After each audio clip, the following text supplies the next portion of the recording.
Boa tarde a todos. Estamos iniciando agora a nossa preparação para esta que será a quarta reunião deste ciclo virtual Divaldo e seu legado. Estamos aqui no livro Fonte Viva, capítulo 7, que tem como título Pelos Frutos. E o querido Emmanuel escolheu como tema um trecho do início do capítulo 7 do Evangelho de Mateus, onde estão registradas as seguintes palavras de Jesus: por seus frutos os conhecereis. Numa referência ao ser humano, por aquilo que cada um produzir, é que se poderá saber o que cada um leva dentro de si.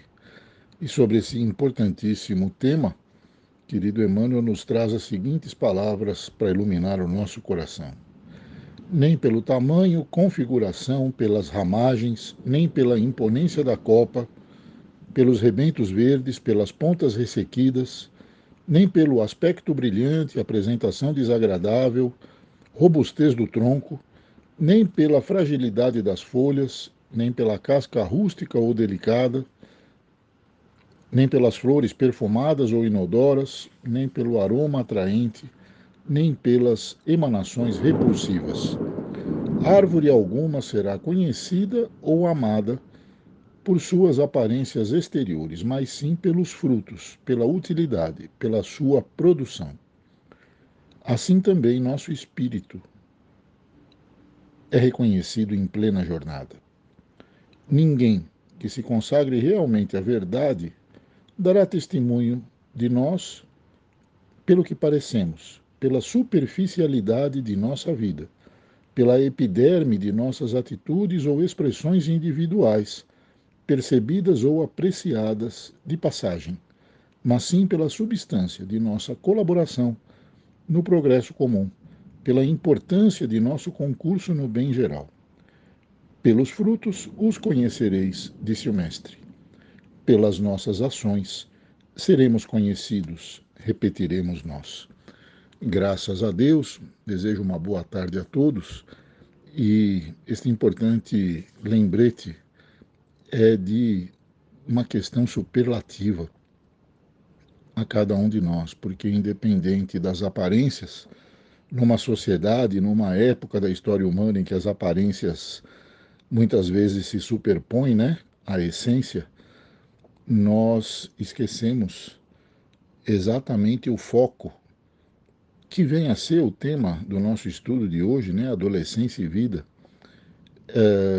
Na adolescência, que é a transição entre a infância e a idade adulta, é quando efetivamente cada um de nós, como espírito imortal, começamos a mostrar a nossa determinação em renovação ou em sequência daquilo que fomos em jornadas pretéritas. Vejamos aí, não estamos vivendo no planeta Terra nesta época à toa. Existe uma razão de ser. Estamos numa época de transição planetária. Nossos avós não passaram por isso, por uma transição planetária, por uma mudança de milênio. E possivelmente nossos bisnetos já vão encontrar a situação bem melhor definida no futuro. Mas vejamos, né? Quem costuma estudar a doutrina espírita, pegar lá o livro da Gênese, né? Capítulo 11, Kardec nos traz lá as categorias dos mundos, né? E aí entendemos melhor, de acordo com a psicosfera, com o tipo de alma que pertence à psicosfera de cada planeta, temos aí o seu patamar moral. Então, transição em que estamos, de mundo de regeneração e provas, de mundo de expiação e provas para mundo de regeneração. Agora, lá no Livro dos Espíritos, na segunda parte, capítulo 6, Espiritualidade Amiga nos traz uma identificação das categorias e classes de espíritos, né?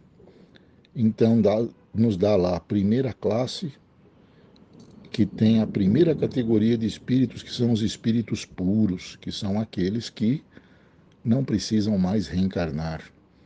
estes espíritos puros, eles habitam, né, mundos cuja psicosfera já está lá na frente, são chamados mundos celestes, né?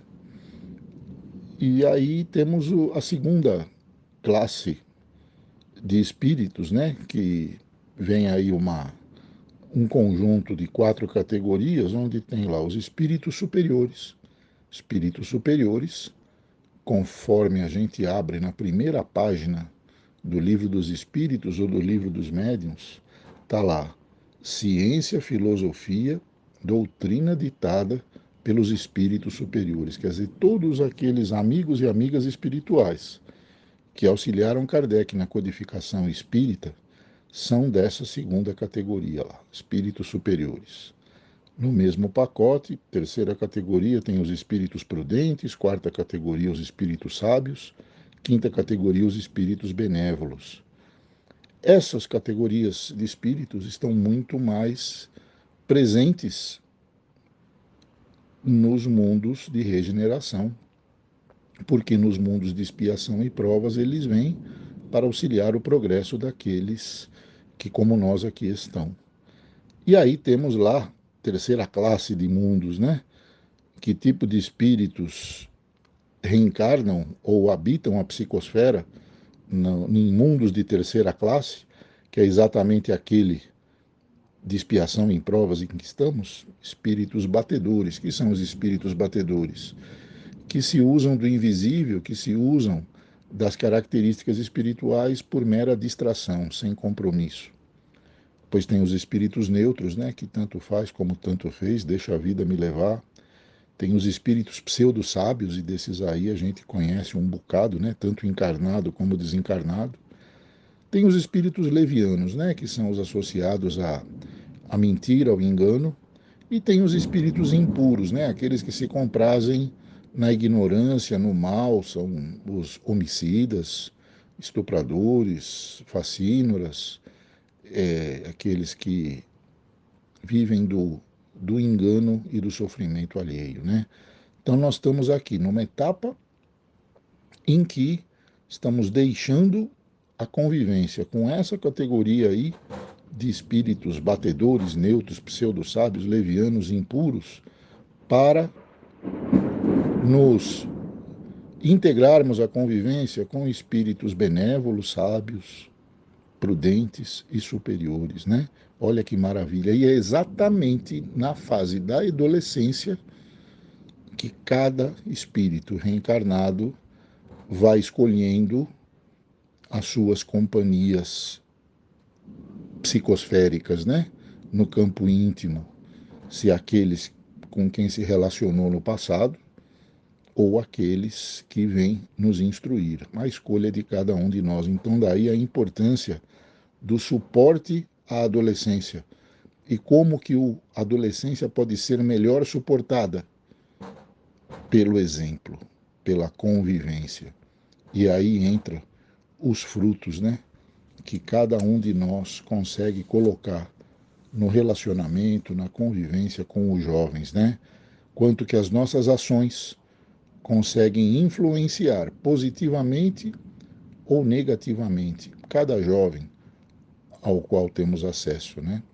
E qual é o legado que deixamos a cada um deles. E daí a importância superlativa, né, de quem escolhe a atividade de educador, de educadora, né?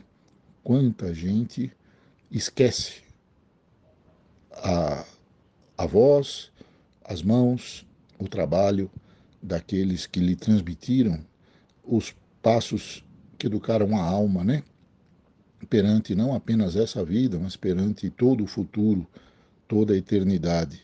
Então aí tudo depende dos frutos, né? Da nossa reforma íntima, geramos a nossa ligação com espíritos batedores, neutros, pseudo-sábios, levianos, impuros, ou com espíritos superiores, prudentes, sábios, benévolos, espíritos puros, né? Cada um de nós tem o seu anjo da guarda, que pode ter a ligação no momento que a gente quiser. Nosso anjo da guarda está sempre a um pensamento de distância. E aí nós nos melhorando, nós nos depurando, nós vivenciando nas nossas atitudes e nos frutos que geramos na convivência esse amor incondicional que Jesus inspira a cada um de nós, podemos auxiliar muito mais do que imaginamos os adolescentes, os jovens que estão na nossa convivência. É um ponto de reflexão importante e um aprendizado fundamental que as lições importantes da vida nos são trazidas nesse trecho de Emmanuel e no texto de Adolescência e Vida que querido Divaldo vai nos apresentar logo mais. Dito isso, desejo aí uma boa tarde a todos. Nos encontramos daqui praticamente uma hora lá na sala virtual que o querido Santo Hugo, hoje pelo jeito vai chover, mas o Santo Hugo é a prova d'água e o carinho dele por cada um de nós também. Então lá estaremos na sala virtual a partir das 17h50 e a espiritualidade amiga já está a partir de agora, interagindo com o nosso coração, com o nosso campo mental, fluidificando a nossa atenção para nos tornar mais dóceis ao aprendizado que o querido Divaldo e Jesus, nosso amigo, nosso mestre, nos reservam na jornada de aprendizado de hoje. Nos vemos daqui uma hora. Fiquem com Deus, muita paz, um abraço no coração de cada um. Tchau.